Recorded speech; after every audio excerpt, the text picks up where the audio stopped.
beliau satu malam 10 juz. Setiap sholat maka setiap rakaat setengah juz, setiap rakaat setengah juz. Satu malam 10 juz, 3 hari sekali khatam Quran di dalam bacaan sholat tarawihnya. Siapa di antara kita yang ketika menuntut ilmu menghafalkan 12 syarah minhaj di luar kepala?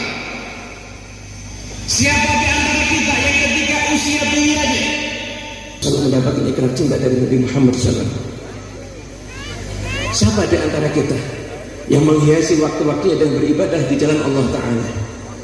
Siapa di antara kita yang memiliki hati yang mulia sebagaimana hatinya Habib Ali?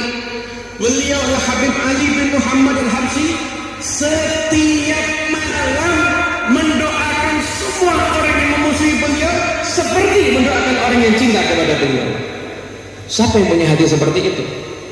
Hati yang pemaaf. Bahkan bukan cuma memaafkan kesalahan orang lain, akan tetapi juga memberikan kebaikan kepada orang lain, bahkan kepada orang yang memusuhi beliau. Kalau Anda sudah mendengar ini, maka pantas kiranya kalau memang Habib Ali bin Muhammad al-Habsyi dimuliakan oleh Allah Subhanahu wa taala dan mendapatkan ikrar cinta dari baginda Nabi besar Muhammad sallallahu alaihi wasallam. Di usia beliau yang ke-68 tahun, Habib Ali menuliskan ekspresi cintanya pada Rasulullah. Beliau ubah Maulid Simtud Duror, bukan dikarang seperti orang menulis buku saat ini. Namun Maulid Simtud Duror, Habib Ali duduk dan beliau mengucapkan, mendiktekan pada putranya dan putranya yang menulis. 3 kali majelis jadilah buku Maulid Simtud Duror sebagaimana yang sering kita baca. Ketika maulid ini jadi, maka Habib Ali mulai membaca di rumah murid-muridnya, dan ada salah seorang daripada murid Habib Ali membawa catatan Simtud Duror, dia salin dengan tangannya, kemudian dibawa ziarah ke makam Nabi Muhammad SAW. Murid ini akan membacakan Simtud Duror, dan pertama kali ketika itu dibacakan di makam Rasulullah SAW. Dibaca Simtud Duror di makam Rasulullah SAW, maka selesai murid tersebut membaca Simtud Duror, maka dalam duduknya dia tertidur dan bermimpi berjumpa dengan Nabi Muhammad SAW. Dia melihat Nabi datang keluar dari makamnya, diambil Simtud Duror, kemudian dibaca oleh Rasulullah SAW dari awal sampai akhir. Jadi kalau Anda sudah sering mendengar Maulid Simtud Duror, bahkan Anda baca di rumah-rumah Anda, mungkin di majlis Anda, ketahuilah setiap lafaz ibarah yang ada di Maulid Simtud Duror sudah mendapatkan ridho dari Nabi Muhammad SAW. Pantas kiranya kalau Simtud Duror semakin lama semakin tersebar, dibaca ada di mana-mana, dan insya Allah sebagaimana itu ekspresi cinta Habib Ali kepada Nabi, maka insya Allah siapapun yang membaca Simtud Duror akan mendapatkan berkahnya Rasulullah SAW. Membaca Simtud Duror juga harus mengikuti tata acara yang benar. Ketika Maulid Simtud Duror itu dibacakan, maka jangan sampai fasal wahina baraza sallallahu alaihi wasallam itu enggak dibaca, karena itu termasuk bagian inti daripada kisah kelahiran Nabi Muhammad.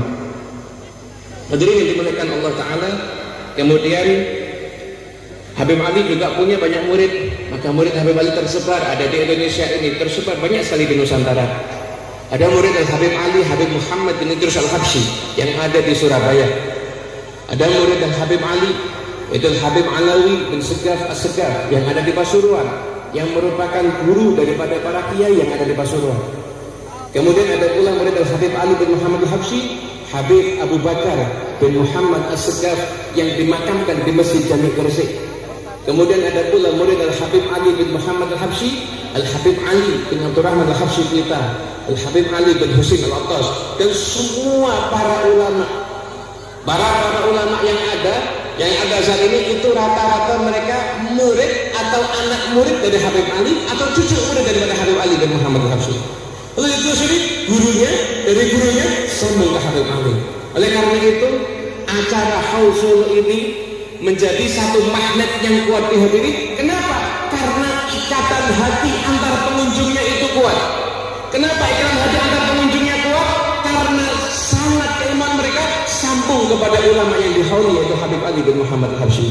Sehingga terjadi magnet yang kuat dan akhirnya dihadiri dari mana-mana, dari setiap tempat untuk mengambil berkah daripada Habib Ali bin Muhammad Al-Habsyi.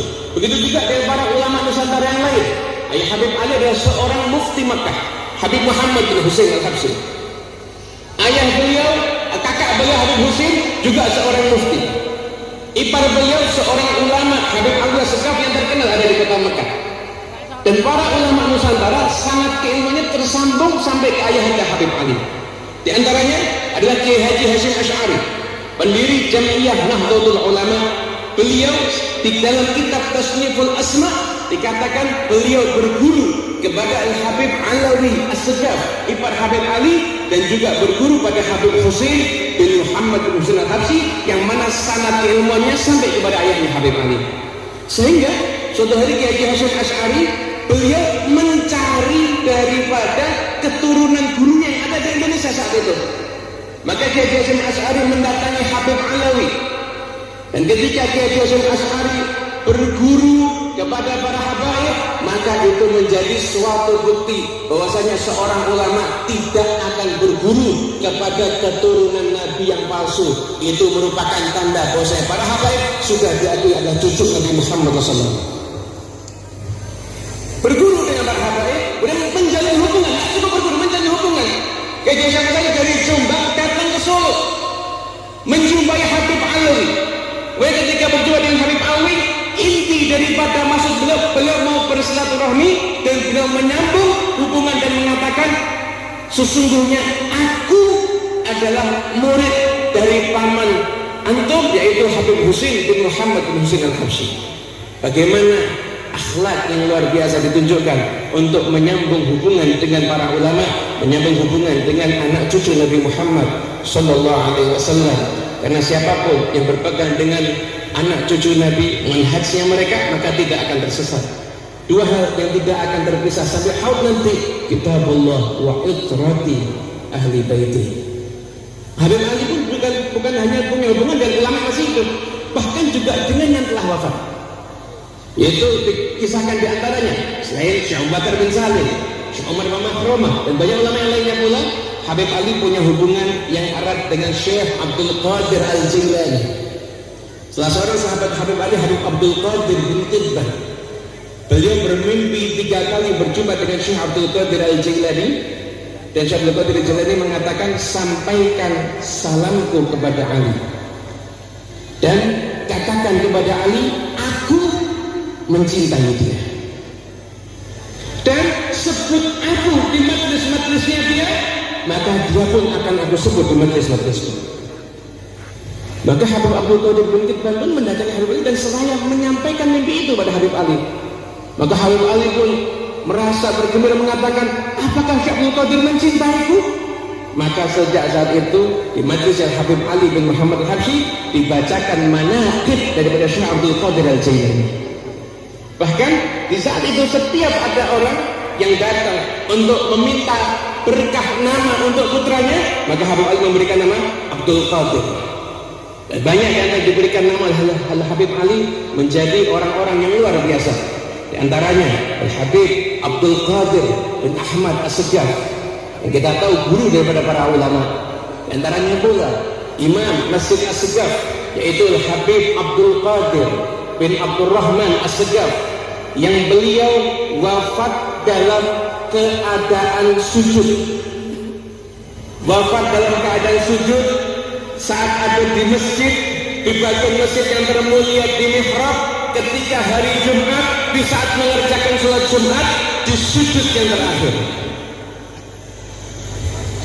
Kemudian Al-Habib Abdul Qadir bin Umar Maula Khilaf, Al-Habib Abdul Qadir bin Muhammad, dan banyak para ulama yang lahir daripada berkah nama tersebut, yang menjadi ulama-ulama yang istimewa. Kemudian Habib Ali pada tanggal 20 Rabiul Tsani 1333 Hijriah, Habib Ali meninggalkan bumi yang fana ini menuju rahmat ilahi. Ya Allah, berilah Habib Ali sebaik-baik balasan. Tempatkanlah beliau di surga yang tinggi bersama para nabi dan orang-orang yang kau cintai. Ya Rabbi Allah, saksikanlah bahwa kami semua mencintai Habib Ali, dan nanti kumpulkan kami bersama dengan Habib Ali dan Nabi Muhammad di surga nanti. Amin ya rabbal alamin. Hadirin yang dimuliakan Allah, Habib Ali meninggalkan 4 orang putra dan seorang putri. Dan salah seorang putra beliau dimakamkan di masjid ini, yaitu Habib Alawi bin Ali. Putra beliau yang lain juga dimakamkan di kota Solo bernama Habib Ahmad bin Ali. Habib Alawi bin Ali, beliau yang membangun masjid ini. Beliaulah yang pertama kali mengadakan acara ini. Jadi kita semuanya bisa berkumpul saat ini, itu semua karena jasanya Habib Alawi. Karena beliau yang memulai membuat acara ini, membuat aula ini ada di kota Solo yang tercinta ini. Habib Alawi adalah seseorang yang berbudi pekerti luhur. Tamu yang tidak pernah berhenti, pintu selalu terbuka untuk tamu. Beliau orang yang ramah, beliau orang yang dermawan, beliau orang yang berakhlakul karimah. Dan Habib Ali adalah terkenal seseorang yang ahli zikir. Lisan beliau selalu basah karena berzikir. Tidak pernah beliau itu kelihatan berhenti daripada zikirnya di saat-saat ini memang disunahkan untuk berzikir. Kemudian Habib Alawi, beliau juga punya seorang putra yaitu Habib Muhammad Anis bin Al-Habsyi dan juga putra-putra Habib Alawi yang lainnya. Habib Alawi wafat ada di Palembang dan beliau atas wasiatnya dimakamkan di kota Solo di samping masjid yang beliau bangun, yaitu Masjid Riyad ini. Habib Ja'far bin Syekhan beliau mengatakan bahwasanya Habib Alawi mempunyai khususiyah yang luar biasa yang jarang dimiliki sama orang lain. Beliau ketika wafat ada di kota Palembang, itu wafat dalam keadaan yang sangat indah. Berangkat udah siapkan kain kafan sendiri. Kemudian sampai di kota Palembang ketika beliau wafat, beliau disolatkan di 3 kota bersama para ulamanya.